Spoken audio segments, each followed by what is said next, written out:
Hello, everyone. I'm Xi Liang from Endeavour Drinks. I'm very excited to bring to you our recent work on AI-driven personalized email marketing. We have started our work on personalized marketing last November, and we're using Databricks to empower all the design implementation of our personalized marketing. Let me start with introduction on Endeavour Group Limited. We call ourselves Endeavour Drinks within our company. It is Australia's largest drinking retailer with over 2,000 venues across a wide range of brands. For example, Dan Murphy's. If you're in Australia, you would know Dan Murphy's and BWS. Our data science team, together with another cross-function team, is building a personalized marketing engine that performs segmentation for different group of people with targeted message. We have around 4.5 million customers that give us a large number of people to support. It is one of the most important strategic investment in our company, and we are responsible to bring to a significant increase of revenue and improve our customer experience.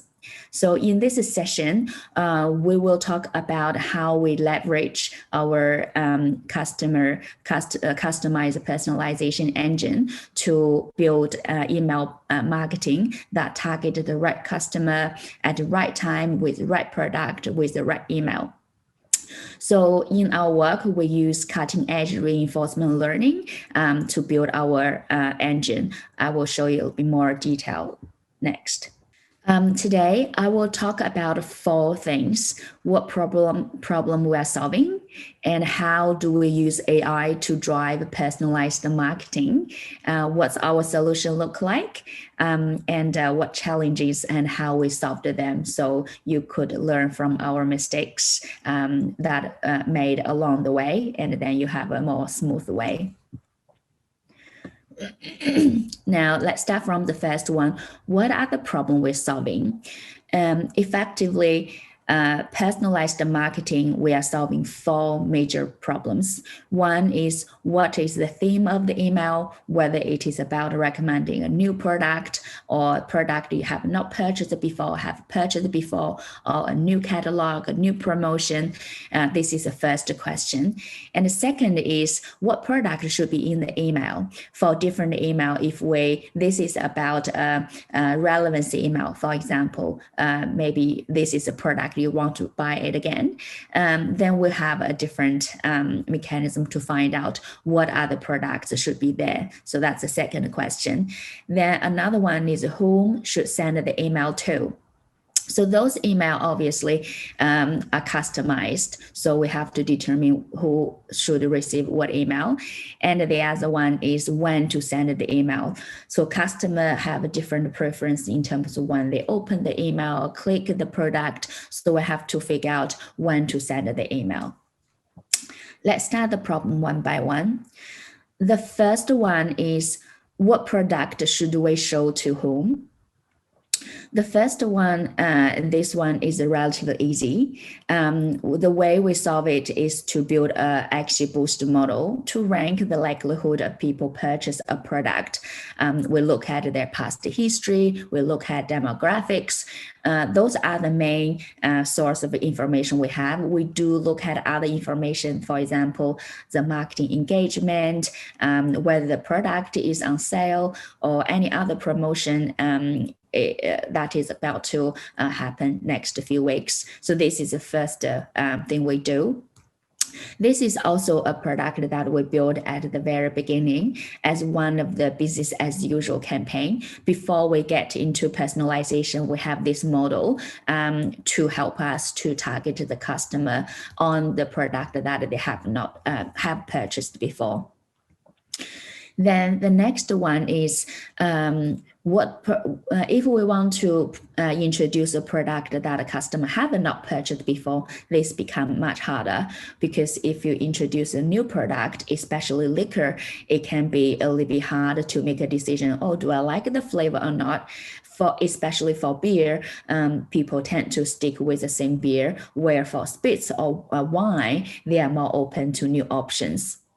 So when we solve this problem, we look at marketing responses. For example, whether customer have clicked this product but have not purchased, and whether this product in their wish list, and whether this product ever in their abandoned cart. When they go online shopping, they have put them into the shopping cart but never pay for this. So those are a very good signal for us to capture in making the recommendations. Similarly, we also use XGBoost to generate the results. We also rank the likelihood of purchase for the product which customer are more likely to buy. We recommend that product to customer. Next one is the hardest one, is what are the theme of the email? We have about 2,000 different types of emails for customer to choose from, while for the engine to push to customer. For example, some of the email is about mystery gifts. For someone, if you want a gift for yourself, we send a package to you while you do not know what exactly inside. Some of them is about a product that you used to buy is on promotion. Some of them is to recommend a new product for you to explore.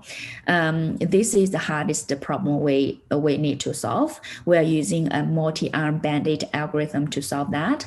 There are two layers of information we look at. One is how likely you are going to click the product in the email. The more likely you click the product, the more likely we're going to send this email to you. Another layer of information is how likely you're going to buy the product in the email. So there, obviously those two are correlated, but not necessarily you click and you buy. So we have additional logic to enhance whether this person will buy the product after click it. So I will talk a little bit more on how Multi-Armed Bandit works and how we assess it in our email campaign. The last one is how to determine when is the best time to send to them. At the moment, we haven't set up any AI components in yet because most of the customers are relatively flexible. At the moment, we send between 3 to 5 email to them at random time slots. However, we did realize in the last couple of days, it is quite important to find the right time.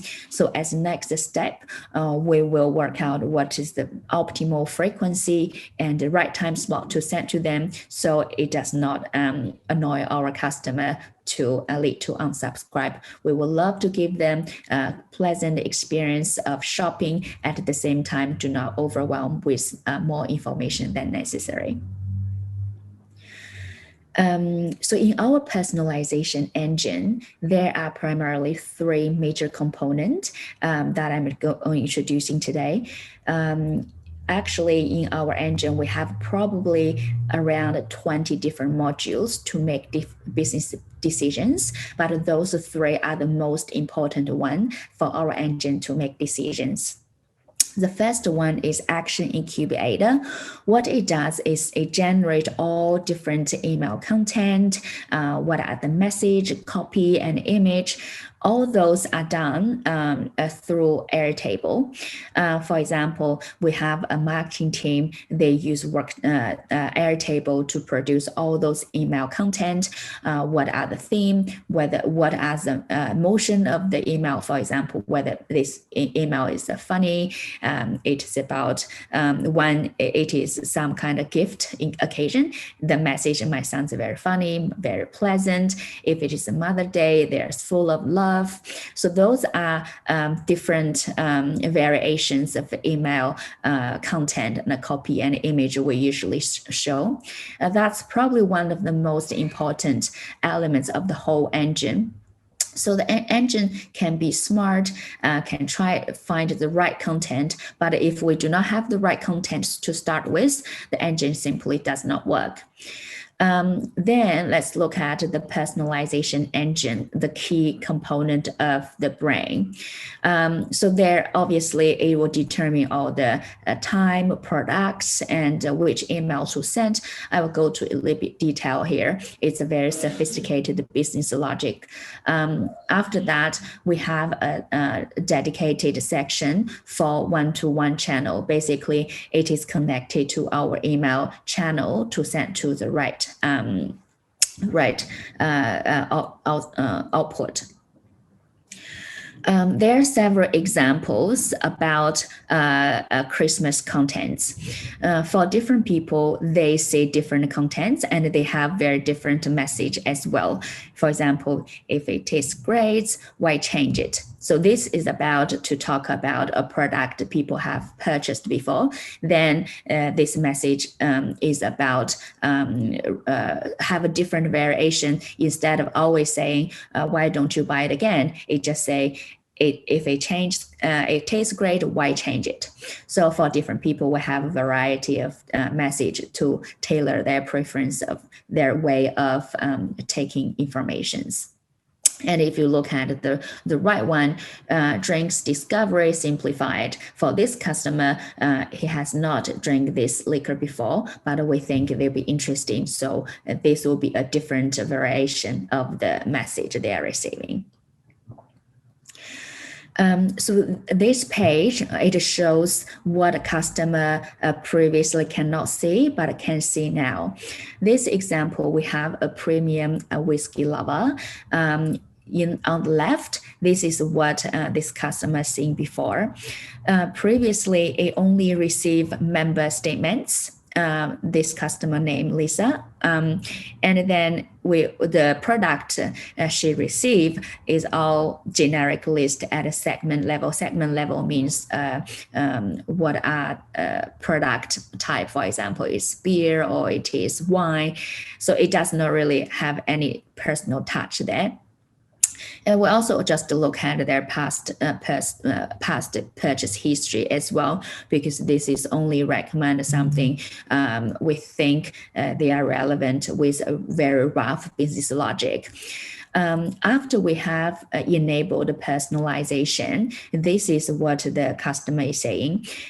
Basically, the message is around spirits because we understand her preference is whiskey.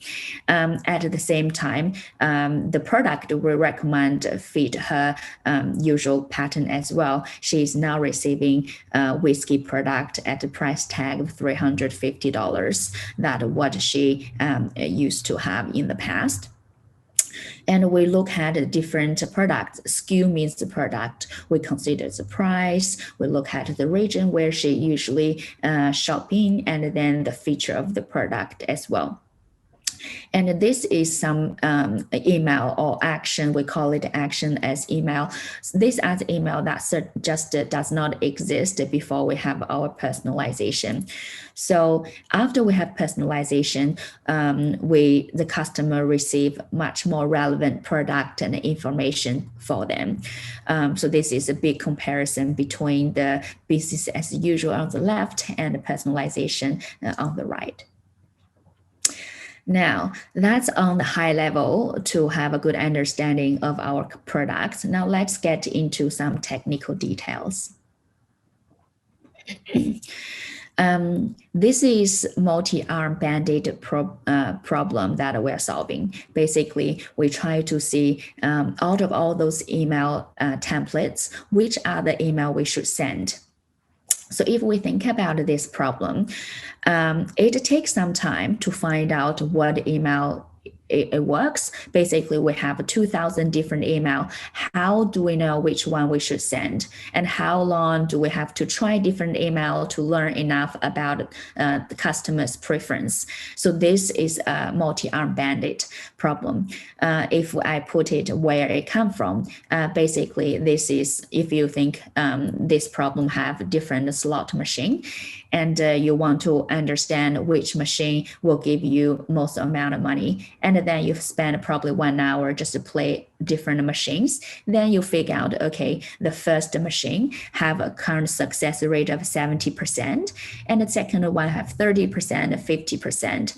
Well, now your call is which one you want to use. Some people might say, I want to use this one because I know it gives me the best return. However, it comes with the issue that the 1 hour you might not have enough understanding of the machine to understand the probability of success. So you might also want to send it to this machine as well, so you have more opportunity to learn, because the longer you learn, the more likely to have a better understanding of the success rate. So the dilemma we're facing here is we want to get our return as fast as possible. At the same time, we want to leave some room to explore. So we do not want to quickly narrow down the focus to limited number of email for people, so they do not end up receive the same email over and over again without realizing there are some niche email or product that they can explore. So this is the multi-armed bandit and the problem we try to solve. Effectively, we use Thompson algorithm to try to balance between the exploration to find out more opportunities and exploitation to get the optimal reward. So we have to get our decision making and optimization. So the Thompson algorithm is our choice to solve this problem. And from the result we see, it is very effective. Another problem we have to make decision we have to make is whether we want to have a cold start or warm start. Cold start means we just randomly send everyone the email template. We have 2,000 different ones, and we just decide randomly to send to everybody. This is called cold start. Warm start means we want to learn something about the customers and then decide which a template to send to them. Warm start, we have to use the business as usual email and send to them to understand. However, the cold start, we call it as airplane. It is slow, it is big, and the warm start is we have already got something to start with. We are ready to go. This is athlete. It is fast at first, but experience tell us the cold start will win in the end, because if we send randomly to everybody, we can collect more information. Where the warm start, you do not have that opportunity. You can get early wins, but long term, it is a cold start to win because we spend enough time to randomize the process so customer can get all the information and we can collect the information as well. Now, I want to further down to talk a little bit more about exploration and experimentation. For the new users, how do I learn what is relevant? And for new offers, how many different new aspects to learn about? For example, should I learn product, incentive type, message, creativity, or sequencing? So for all of those things, we have to consider. And the exploring is we don't know much about them, so we need a lot of experiment to learn in order to increase the long-term return. And exploitation here is we have to be confident with what works over time. And be confident for different email at different time, so we can pick the best email and we can maximize the short-term gain. So now the dilemma we have is really try to balance the long-term and the short-term return.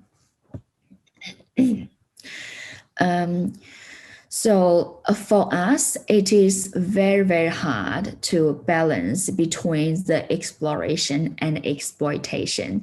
This is a very typical problem for solving multi-armed bandit problem.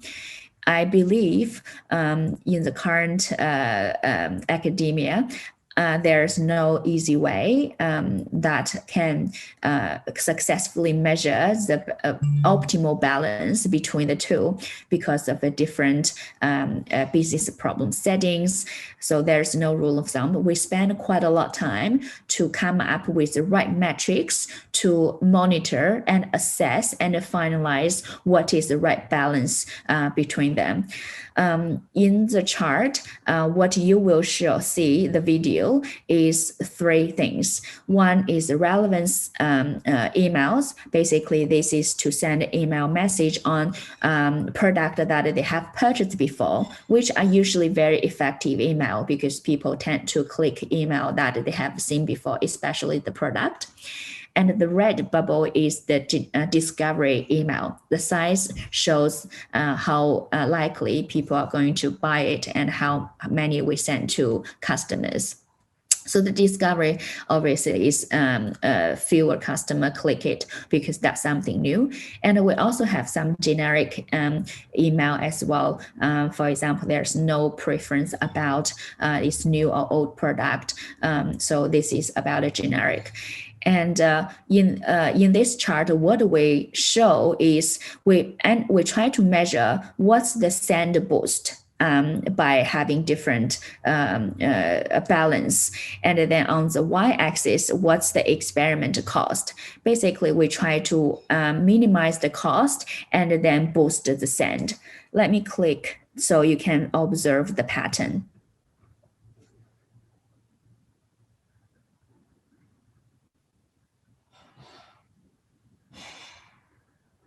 So have the first view. I will play it a couple of times. Basically, you can see the relevance action. We learn it really fast. So we send boost a lot of them. Basically, we send too many people, and they move very fast as well. The move fast means it learns really fast. Let me play it again so you can just focus on the single color, and then you will see the comparison, how fast it learns compared to other actions.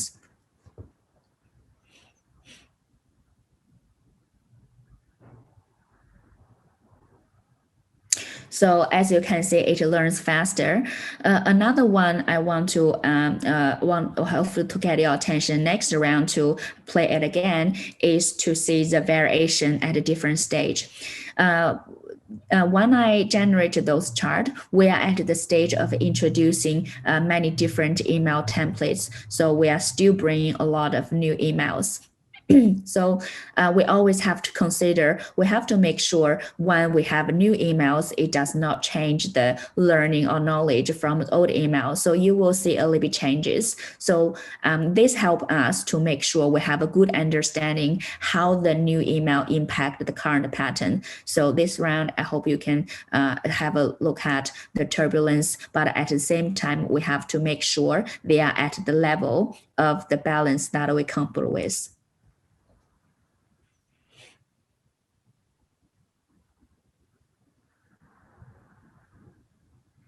So you might, in the video replay, you probably be able to see there are different things you can look at in this chart. It has about 6 different dimensions of information. I won't go through this time, but you will find this probably one of the most advanced visualization assessment for multi-armed bandit problem.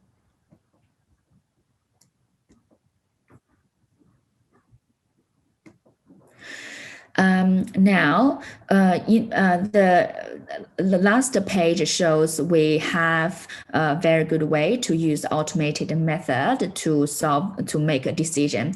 However, sometimes the business logic are more important than the algorithm. For example, when we have to send a certain message, for example, Easter or some other announcement, we will have to make sure this go to a lot of business partners and customers as well. We will have to upweight a certain email, making sure those email gets to send to customer. And we have to find a smart way to do that. We upweight a certain action or email so they can get higher ranking.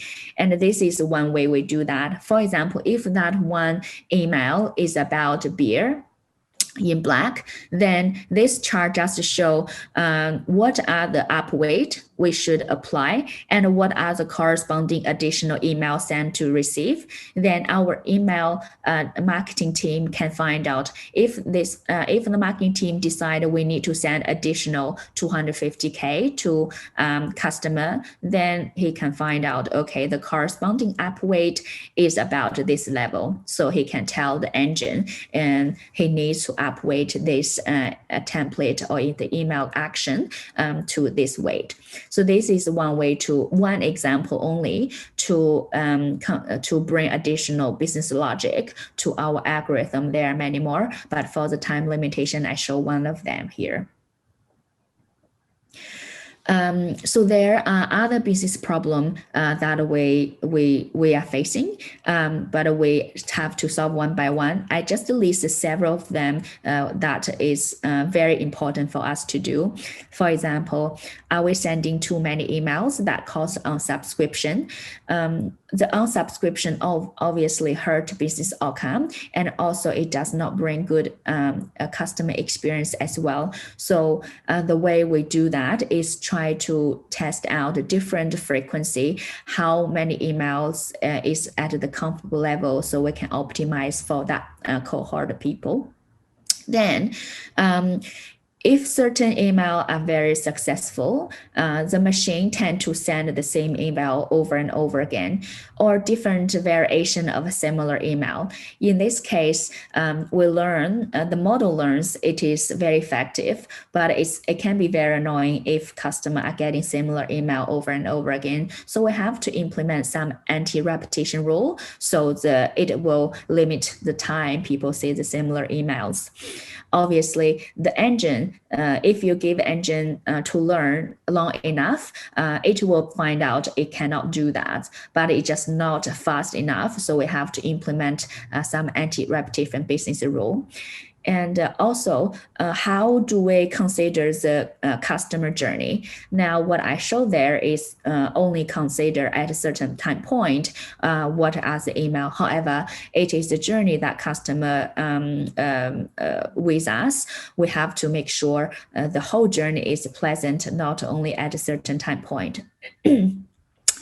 Also, customer can be at a different stage. For example, certain customer might leave company to a different company because they provide certain services.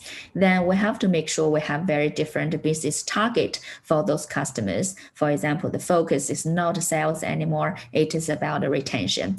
Then we have to impose different models for different cohorts, which at the moment we haven't got. Then another one is, how do we make sure we have a consistent message across different channels? Now the focus is on email. It can be extremely challenging to have a different, to have the same message across different channel, because the different channel, we found the message are very different in terms of their efficiency. So how can we balance across different channel? That's a big problem for us to think about. And the last one is, how do we choose email that a model has never seen before? This is very challenging, so we have to make sure for the email that people haven't seen before, we have to have a upper bound, how many email people can see. How many people will receive this email. So those are several things we are trying to work on, which obviously is beyond what model can solve. We have to impose the business logic there as well. So for next, we have a lot of plan in our to-do list in terms of personalization. There are several examples we are looking to, and we have started some of them, but have not finished. Personalized landing page, searching result, customer review and offer, and basket building. Basket building means we can pre-populate some products into a bucket, and when people open the email, they already see all the list of the product with the estimated promotion discount of those products as well, and also customer retention and journey, as I just said, which is one of the biggest element we want to tackle next. And also app push notification. Basically, at the right time when they get close to our store, we can send some push notifications for them. This is something we're already working on. Okay, that's finished all my presentation today. Thank you very much. Now it's open to questions.